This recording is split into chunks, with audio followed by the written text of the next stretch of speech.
Dios le bendiga, mis hermanos. Estamos aquí nuevamente en este estudio bíblico que llevamos los miércoles en nuestra iglesia, Iglesia Bautista del Mesías.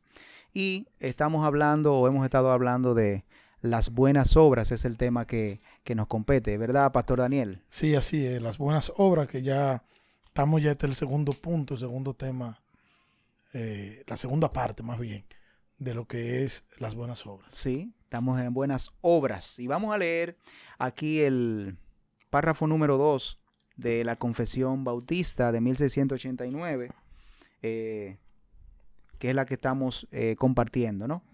Dice así: estas buenas obras, bueno, vamos a leer el primer párrafo y vamos a continuar con el párrafo número 2 para tener el contexto, sí. Sí, dale. Las buenas obras son solamente las que Dios ha ordenado en su santa palabra, y no las que, sin ninguna autoridad para ello, han imaginado los hombres por un fervor ciego o con cualquier pretexto de buena intención. Estas buenas obras, hechas en obediencia a los mandamientos de Dios, son los frutos y evidencias de una fe viva y verdadera, y por ellas manifiestan los creyentes su gratitud, fortalecen su seguridad, edifican a sus hermanos, adoran la profesión del Evangelio, tapan la boca de los adversarios y glorifican a Dios. Pues los creyentes, hechura de Él, creados en Cristo Jesús para buenas obras, para que teniendo por fruto la santificación, tengan como fin la vida eterna, pastor. Sí, así es. Yo voy a querer, Héctor, que me lea, busca Santiago capítulo 2, versículo 15 al versículo 24, para que podamos analizar esto a la luz de Santiago. Vamos a utilizar dos textos bíblicos solamente, Santiago primero, y luego de Santiago también vamos a usar Santiago capítulo 1, versículo 22 al versículo 25, y luego Pedro, segunda carta de Pedro, capítulo 1, versículo 5 al versículo 11. Y vamos a basarnos en esos textos, en la parte que nos corresponde de las buenas obras, el segundo punto. Bien. Ok. Ya dijimos la semana pasada en el primer estudio que hablar de las buenas obras no es hablar de las obras que nosotros entendemos que son buenas, pero tampoco es hablar de que de las obras que nosotros entendemos que pueden ayudar o colaborar para la salvación, sino que estamos hablando de las buenas obras que son las que Dios preparó de antemano, que nosotros las encontramos en las Escrituras, y que estas obras son y van juntas con lo que es la fe. Una cosa y la otra, una especie de dicotomía. Lee el texto, Héctor, de Santiago. Santiago 2, 18. Del 14 al 24. Del 14 al 24, ok. Dice así: hermanos míos, ¿de qué aprovechará si alguno dice que tiene fe y no tiene obras? ¿Podrá la fe salvarle? Y si un hermano o una hermana están desnudos y tienen necesidad del mantenimiento de cada día, y alguno de vosotros les dice: id en paz, calentaos y saciaos, pero no le dais las cosas que son necesarias para el cuerpo, ¿de qué aprovecha? Así también la fe, si no tiene obras, es muerta en sí misma. Pero algunos dirán: tú tienes fe y yo tengo obras. Muéstrame tu fe sin obras y yo te mostraré mi fe por mis obras. ¿Tú crees que Dios es uno? Bien haces. También los demonios creen y tiemblan. Mas quieres saber, hombre vano, que la fe sin obras es muerta. ¿No fue justificado por las obras Abraham nuestro padre cuando ofreció a su hijo Isaac sobre el altar? ¿No ves que la fe actuó juntamente con sus obras y que la fe se perfeccionó por las obras?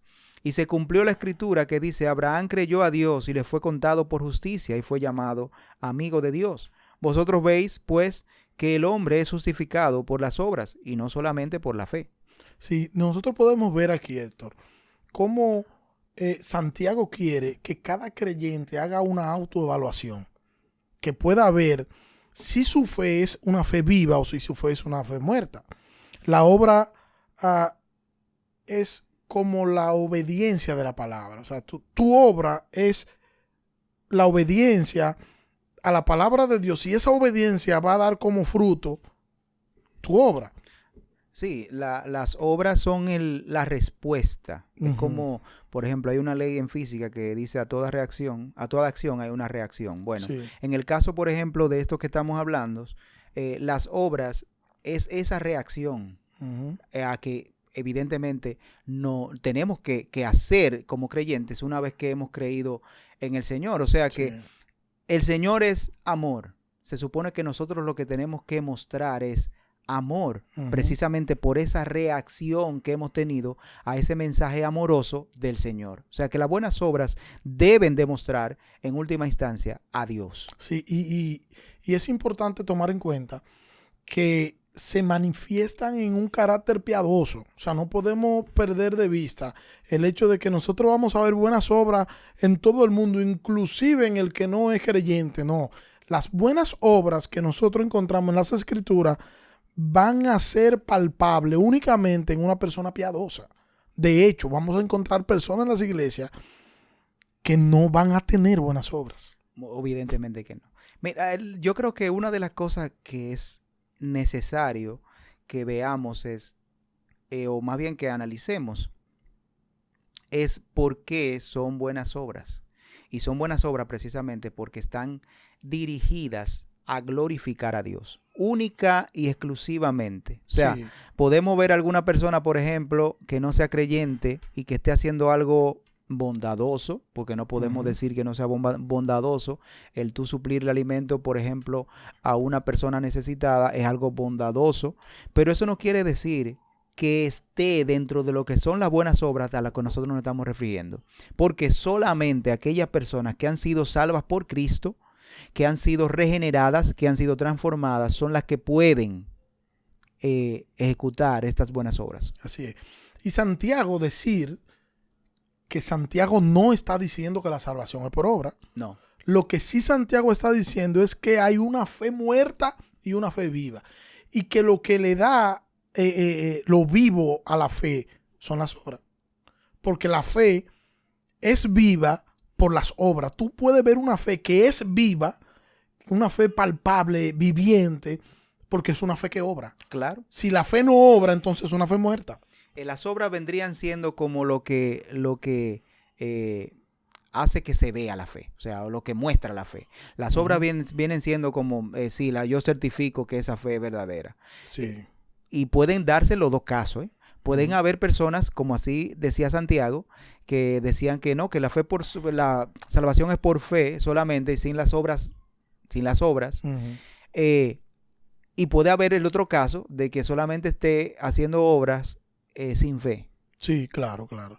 Y entender, Héctor, que esas buenas obras han sido predeterminadas por Dios en las Escrituras, que por eso tú decías ahorita que es imposible, que solo una persona, un creyente puede, porque Cristo es glorificado en las obras, ¿verdad? Y Cristo es el centro, y Cristo y todo eso es cierto, porque estas obras han sido predeterminadas por Dios en las Escrituras. Claro. Y en las Escrituras las que nos dicen cuáles son esas buenas obras y cuál es el centro y cuál debe ser la razón de ser del creyente. Y con el creyente saber cuál es la razón de ser de él, todo lo que vaya a hacer, incluyendo lo que son las obras, van a ser para glorificar el nombre de su Salvador. Bueno, es que el Señor nos quiere llevar a la estatura de Cristo. Y se supone que el parámetro debe ser Cristo. Sí. Por eso es que fuimos creados ¿en quién? En Cristo. En Cristo para buenas obras. O sea, esas obras Dios las preparó de antemano, como dice las Escrituras. Y es para que nadie pueda decir, no, pero yo obré por encima de lo que Dios estableció. No, Dios estableció todas las cosas o todas las buenas cosas que tú podías hacer. Y ya tú nunca vas a hacer algo por encima de eso. Por encima, por lo regular y lo normal y lo común. Y digo estas dos palabras precisamente para remarcar eso. Lo normal y lo común es que nosotros nos quedemos cortos. Entonces, Héctor, no podemos separar el accionar de la fe. No se puede separar porque el accionar es un fruto de la fe. Claro. Van juntos. Y ese accionar de la fe es lo que nosotros estamos llamando obra. Ni puedo separar mi accionar de las obras que yo debo hacer o que el Señor ha predeterminado en las Sagradas Escrituras. la fe que no da resultado no es una fe que obra. Eso es una fe que no funciona o una fe que no puede salvar. La fe que no salva es la fe que no obra, porque es la fe muerta. Cuando tú tienes fe, debe tener las obras que demuestran que esa fe es una fe viva. Y eso es lo que está diciendo Santiago. De hecho, lo que le da vida a la fe son las obras. Exactamente. Entonces Santiago dice que toda fe que no va acompañada con obra es una pretensión, no una fe. Porque en realidad no es fe, si no va acompañada de la obra. Por lo tanto, todo el que tenga esta clase de fe, que es pretensión porque no está acompañada de las obras, no es salvo.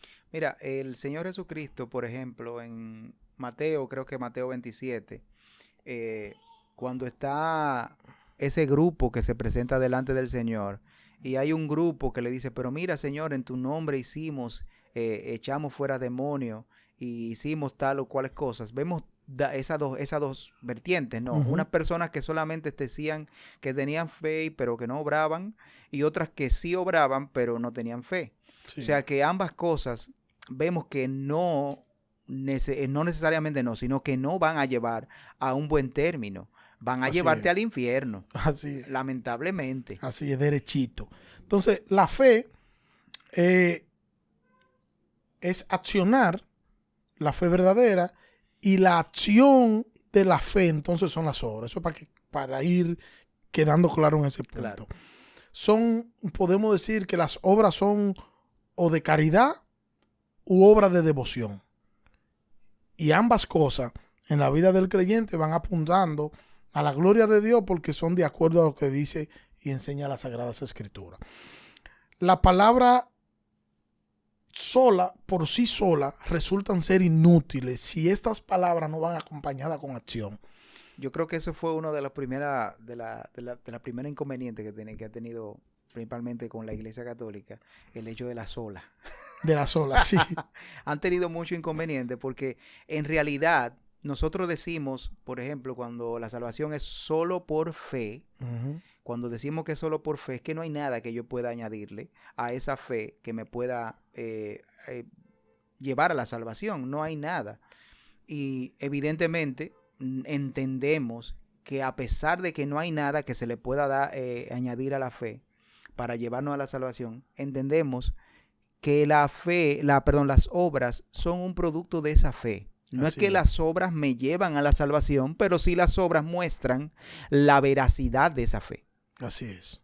Así. Entonces, Santiago nos enseña que las palabras son inútiles si esas palabras no van acompañadas de acción. Claro. En el texto que tú leíste. Por eso un refrán que dice alguien dijo más bien, lo que tú haces no me dejes escuchar lo que tú dices, porque tiene que haber ¿verdad? Una relación entre tú decir algo y tú hacer, porque no es solo decir, es decir y hacer. Claro. Entonces tú puedes encontrar una gente que dice muchas cosas, pero cuando tú ves en el hacer, entonces ahí se pierden y eso muestra que tiene una fe muerta y que una fe muerta porque no tiene obra. Y yo no quiero tampoco que nos malinterpreten o que alguien pueda llegar a entender que nosotros estamos diciendo que la fe más las obras son salvos, que era lo que tú estabas diciendo ahora, uh-huh. Cuando hablaste de la sola. Uh-huh. La fe más las obras son las que salvan al creyente. No, no es así. Es solo la fe. Las obras son el producto de esa fe. Exactamente. Es solo la fe. Solo que el que tenga fe va a tener ese fruto. Claro. Que son las obras. Es necesario. Es como los frutos del Espíritu. Tú dices que tienes el Espíritu, pero si tú no tienes fruto, dime. Exacto. Evidentemente ahí no hay un espíritu. Exacto. Y Santiago nos está diciendo que nosotros somos salvos por una fe de acción, no por una fe de palabra. Claro. Entonces nosotros podemos decir que las obras no son la raíz de la salvación, pero son el fruto. Podemos ver las obras como el fruto de todo aquel que es salvo. O sea, que es fácil tú ver a una persona que no tiene obra, es fácil tú determinar y decir, bueno. No, y que se supone que también debe de haber un deseo por el creyente que ya ha sido salvo por obrar. y cuando digo obrar es como un modo de agradecimiento al Señor por eso que Dios ha hecho en él. Dios me salvó, Dios me rescató del infierno, Dios me dio la oportunidad de poder vivir para Él, de poder estar con Él en el futuro. Un día va a venir por mí. Entonces, como respuesta a ese amor que Dios ha derramado en nosotros, deberíamos de expresar ese amor en obras. Así, entonces la fe verdadera y las obras son inseparables. Las obras no son la causa, sino el efecto. Sí. Yo quisiera como que sean un poco prácticos para que la gente pueda entender prácticamente cuáles obras, por ejemplo. Tú sabes que una de las cosas que más está padeciendo la iglesia moderna o los cristianos modernos es precisamente que hablan mucho y hacen poco. Y podemos decir que hasta padecemos de cierta hipocresía. Y de hecho es una de las cosas que por lo regular los inconversos se quejan de los creyentes. Porque el creyente dice una cosa y hace otra. Y yo creo que normalmente el hecho de entender a quién es que le estamos sirviendo es que nos van a poder ayudar en el momento en que tengamos que obrar para la gloria de Dios, hacerlo. No estamos comprendiendo el peso que tiene, por ejemplo, el servirle a Dios, cuando nos hemos olvidado de que tenemos que crucificar a nuestro orgullo, nuestro ego, nuestro yo.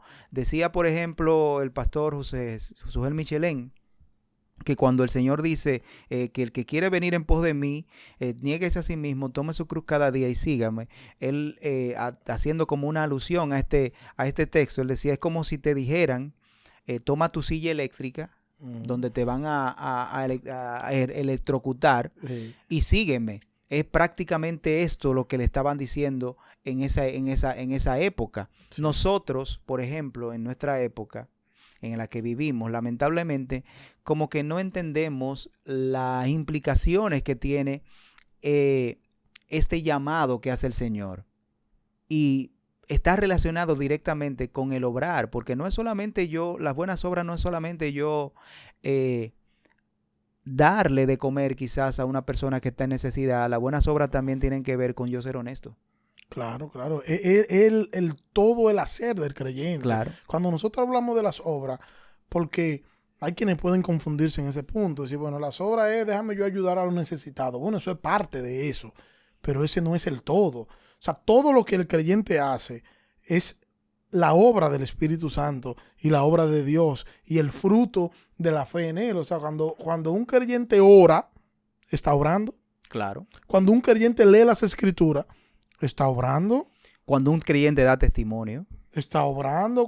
Cuando un creyente diezma, está obrando. Claro. Cuando ofrenda, cuando da de sus ingresos, está obrando en fe. Pero cuando un creyente hace un trabajo en la iglesia, también está obrando. Entonces, por eso decía que tiene que ver con el todo. O sea, el obrar es el todo del creyente. Y no podemos verlo aislado, pensar en el obrar solamente pensando en una necesidad de alguien que podamos suplir. Yo suplí esa necesidad, yo hice una obra de caridad. No solamente eso, es el todo. Y cuando lo veamos del todo, vamos a entender que todas las cosas que nosotros hacemos es obrar y obrar para la gloria de Dios. Así es. Ese es el fin último de todo nuestro accionar, y no solamente de todo nuestro accionar. El fin de nuestra fe es Dios, y tenemos que vivir para la gloria de Dios, evidentemente. Así, entonces tenemos que tener pendiente que todas las cosas que nosotros hacemos, absolutamente todas, están dentro de ese obrar que nosotros somos creyentes. Como creyentes tenemos una fe viva.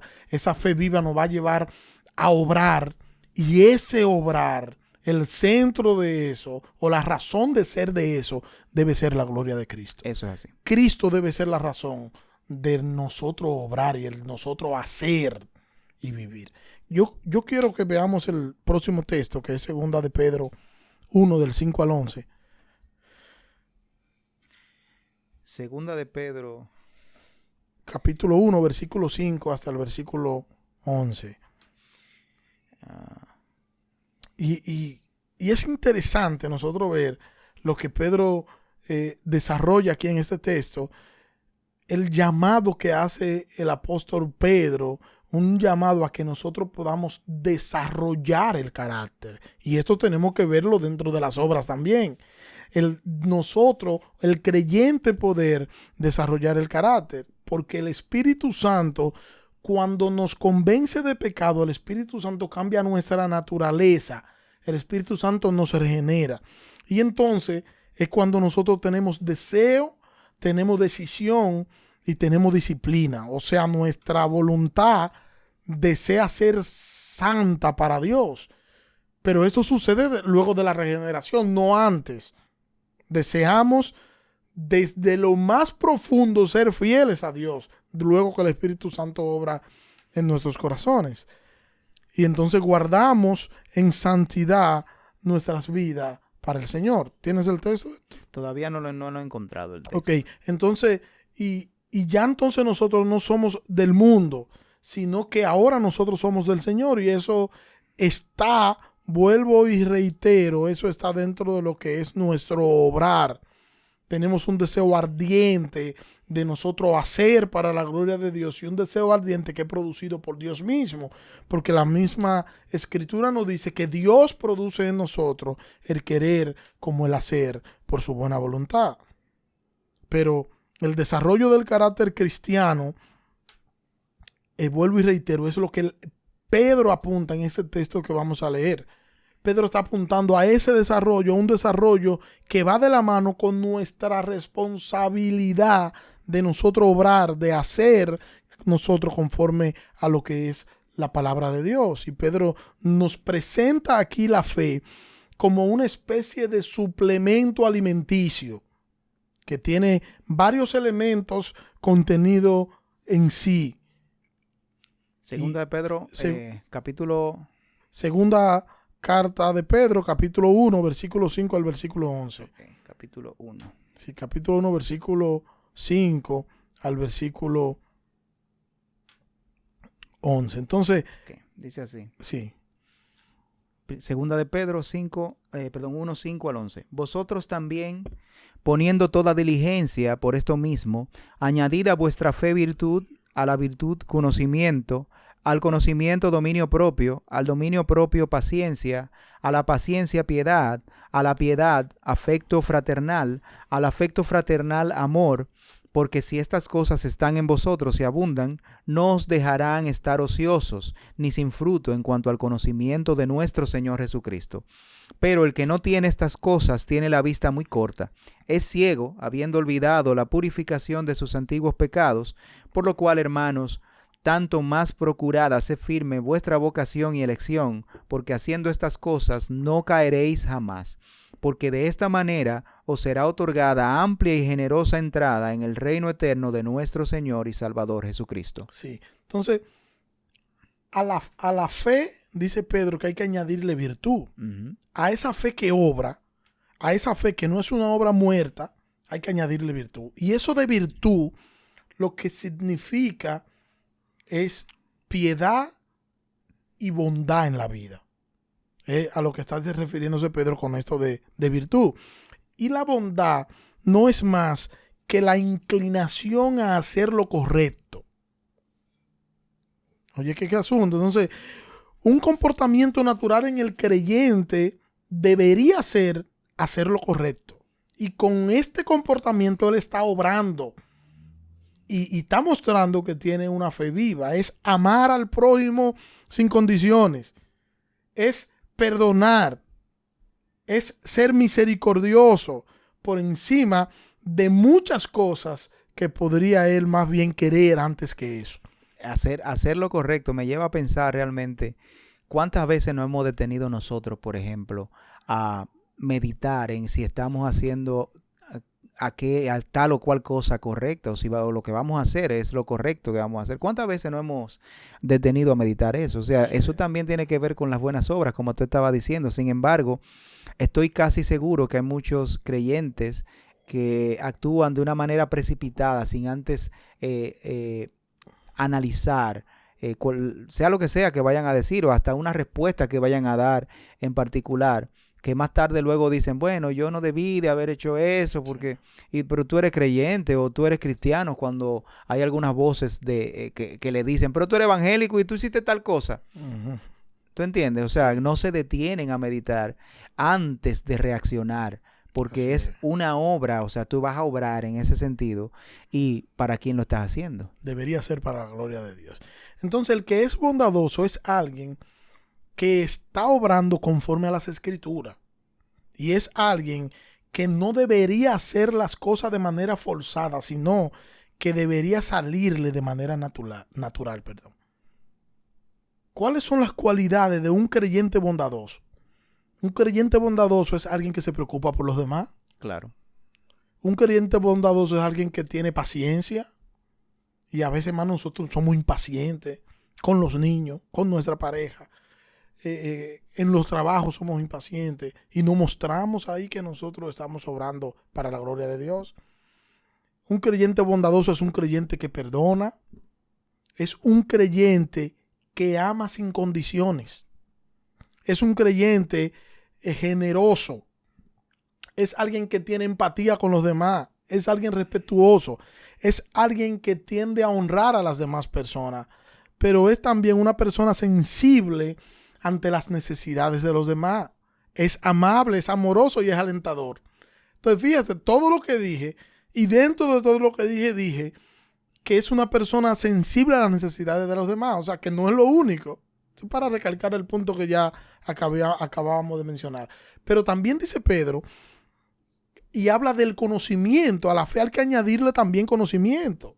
Y caemos en el punto que siempre hablamos de lo que es el conocimiento, que es sumamente importante que nosotros podamos conocer las Escrituras. No, es amplio, porque no solamente el conocimiento de las Escrituras, sino también el conocimiento de mi corazón. Porque evidentemente, si yo no sé cómo actúa mi corazón en un momento determinado, yo voy a entender que estoy haciendo algo correcto. Y podemos decirlo de esta manera. Muchas veces hay cosas, por ejemplo, que para un hermano en particular no le es pecado. Pero eso mismo, a mí, en mi particular, se convierte en pecado. O sea, que eso es parte del conocimiento. Si yo no estoy conociendo que eso, en mi caso, en mi contexto, se puede volver en un pecado, entonces yo voy a caer en esa situación precisamente por el desconocimiento. O sea, aplico la Escritura de una manera inteligente a mi corazón para en esas situaciones que a mí me pudieran conducir a pecado, no hacerlo, porque estoy aplicando la Escritura y la Escritura me está diciendo, mira, esto no es pecado, pero esto a ti te puede conllevar a pecado. Así es, así es. Entonces, la vida del cristiano que tiene una fe que obra es un creyente disciplinado en todo cuanto hace. ¿Por qué digo que es disciplinado? Porque para orar hay que tener disciplina. Para estudiar las Escrituras hay que tener disciplina. Para uno poder distribuir el tiempo entre trabajo, entre tantas cosas que uno tiene que hacer, hay que ser disciplinado para eso. El creyente debe ser disciplinado en la vida, y con ser disciplinado en la vida está mostrando la gloria de Dios en él. Eso me recuerda el libro La disciplina de un hombre piadoso. Sí, sí. ¿Por qué? Bueno, porque su fe que obra lo lleva a ser disciplinado. El dominio propio del que habla Pedro, el dominio propio nos lleva a soportar pacientemente las dificultades y a mirar a Dios en medio de las dificultades. Tenemos que perseverar a pesar de las dificultades, y para nosotros entender eso tenemos que tener dominio propio. Claro, eso es así. El Señor ha provisto todos los medios de gracia para que nosotros perseveremos, y vamos a perseverar, y cuando llegan las situaciones difíciles, estamos cansados, estamos agotados, estamos agobiados, llegan las crisis, las dificultades como que medio nos tambalean, los momentos de dolor, los momentos de enfermedad. Nosotros vamos a perseverar. Y no es de que quizá, que tal vez no. el Señor ha provisto los medios para que nosotros perseveremos. ¿Por qué?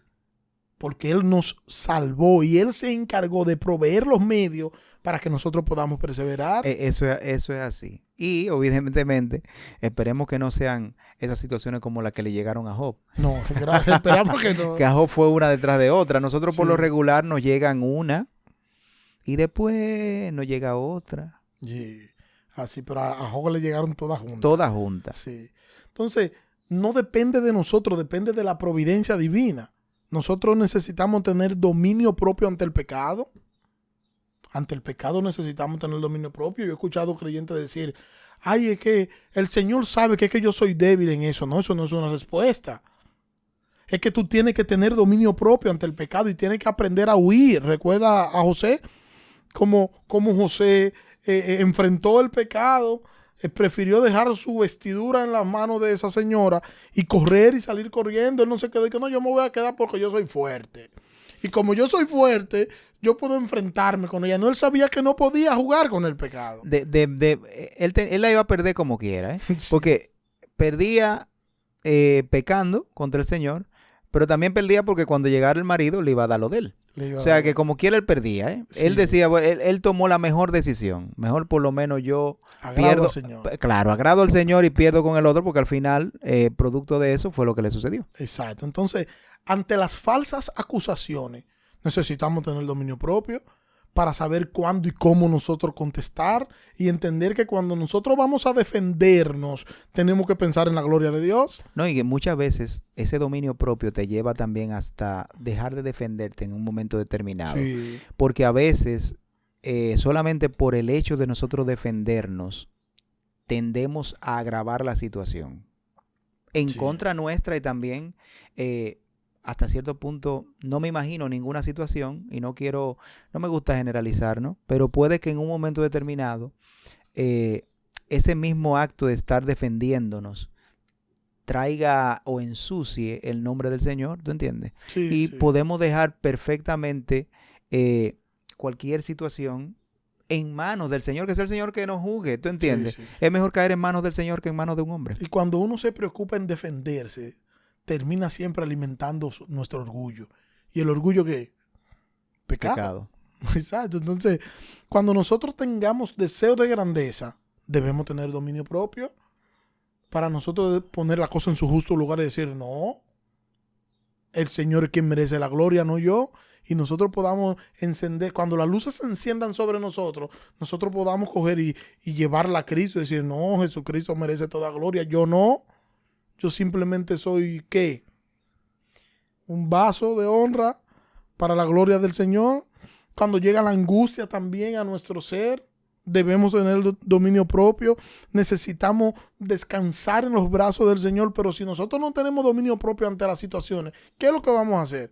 Lo que hacen muchas personas que empiezan a hablar con todo el mundo sabe su problema, todo el mundo sabe sus crisis, pero el Señor no la sabe. O sea, cuando digo que no la saben, el Señor sabe todas las cosas, pero que no han ido a Dios en oración. Y el Señor nos dice que no, que tenemos que ir es ahí en oración. Sí. Cerrada tu puerta, ahí tú. Que ni no sepa a la izquierda lo que hace tu derecha. O sea, eso nos deja entender realmente la situación en la que Dios nos pone, ¿tú entiendes? O sea, nuestra primera acción es llevarlo delante de Dios, Así antes es. de reaccionar de alguna u otra manera. Así es. Y el salmista dice, pacientemente esperé a Jehová. A mí se inclinó y oyó mi clamor. Y Pedro dice aquí y habla también de que hay que añadir a paciencia.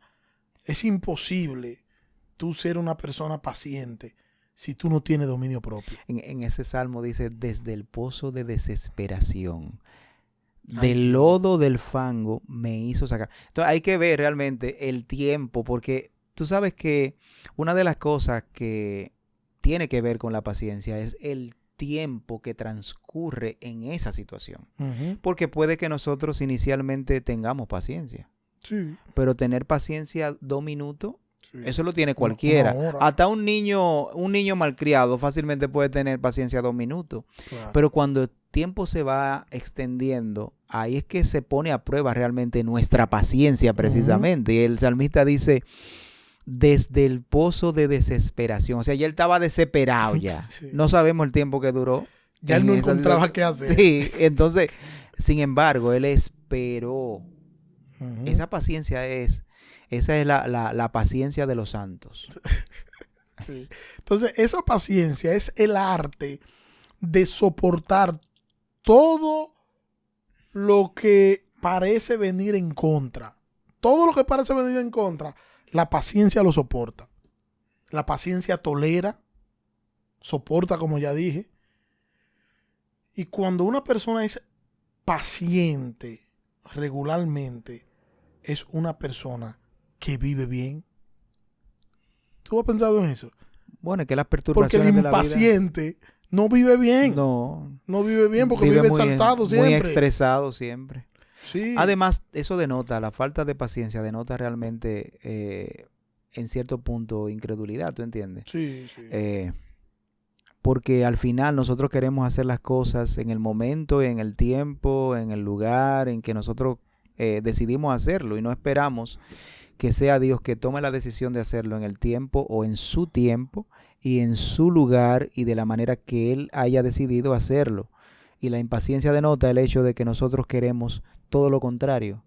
Queremos imponer a Dios a nuestra decisión o queremos imponerle a Dios que haga algo en la manera en que yo quiero que se haga y no imponernos la voluntad de Dios a nosotros. No, eso es lo que no hacemos. Uh-huh.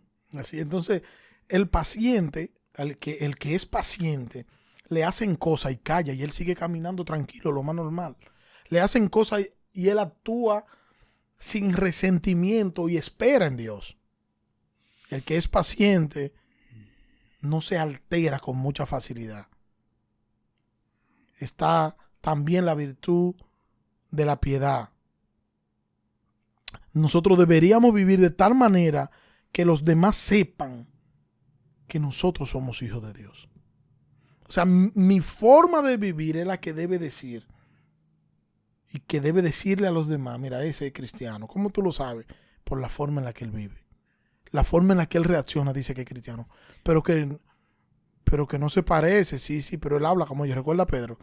Pero Pedro, no, yo no soy de esa gente. Y Pedro empezó a maldecir. Y siendo palabras descompuestas que habían en ese tiempo, me imagino que no son como las de ahora. Las de ahora tienen que ser más terribles. Pero todas las palabras que él entendía empezó a decirlas. No, yo no me parezco a esa gente. Hasta maldiciendo. Sí, pero mira, hasta maldiciendo se parece a ella. Entonces, esa debe ser la vida del creyente. El creyente debería parecerse tanto a Cristo que todo su accionar, todo, hasta el momento de ira, debe llevar al inconverso a decir, mira, ese es cristiano. Ese es el detalle. El conocimiento es lo único que no, el conocimiento no de nosotros. Sí. Y cuál es el propósito de nuestra vida es lo que va a determinar cómo nosotros vamos a actuar en cada una de los escenarios en donde nos encontremos. A mí me viene a la mente, por ejemplo, la canción de Marcos Vidal, Contracorriente. Uh-huh. Dice, ser guardián de mi hermano sin esperar a cambio su amor, desoír el elogio y escudriñar bien mi corazón. Uh-huh. Mira, eso tiene que ver precisamente con ese saber qué tú vas a hacer o a dónde tú vas o a dónde tú te diriges en tu caminar en esta vida, ¿tú entiendes? En lugar donde tú estés, tú no vas a pensar cómo yo voy a actuar, porque ya tú hace mucho que has estado pensando en eso. Héctor, permíteme leer Juan 13:35. Dice, en esto conocerán todos que sois mis discípulos, si os tenéis amor los unos a los otros. Y leo este versículo porque Pedro también nos habla del amor fraternal. Y el amor fraternal nos indica que somos discípulos de Cristo. Yo no puedo decir que yo amo a mi hermano y yo duro meses sin saber de mi hermano, semanas sin saber de mi hermano y sin notar su ausencia. Los discípulos de Cristo se aman, y a eso que está haciendo énfasis. Y quiero hacer algunas preguntas y algunas precisiones para concluir. ¿Tú amas a tu hermano? No te apresures en menear la cabeza diciendo que sí. Piénsalo. ¿Lo llamas? ¿Lo busca? ¿Ora por él? ¿Le ayuda en lo que pueda? en cuanto a lo que son sus necesidades? ¿Lo hace? Si no lo hace, ¿cómo tú puedes decir que tú amas a tu hermano? Ya nosotros dijimos que el amor es acción. Hablamos de que el amor es acción, la fe es acción, el amor da, el amor se entrega. La Biblia dice que de tal manera amó Dios al mundo que ¿qué hizo? Que nos quitó a su hijo. No, nos dio a su hijo. El amor de Dios por nosotros nos dio a su hijo para que ocupara nuestro lugar y nosotros podamos ser sustituidos por él y justificados por su hijo. El amor se caracteriza por dar. El que ama debe dar tiempo, afecto, cuidado, provisión. El que ama debe obrar en favor de la persona que ama. El que no tiene a Cristo en su corazón no conoce esa clase de amor. Pero mis queridos hermanos, nosotros tenemos a Cristo en nuestros corazones y nosotros tenemos esa clase de amor. Meditemos en todo esto, analicemos en todo esto y hagamos los ajustes que tenemos que hacer para nosotros glorificar a nuestro Señor con nuestro vivir, con nuestro accionar, con nuestra forma de nosotros comportarnos, con la forma de nosotros vivir en este mundo pecador. Dios te bendiga. Amén.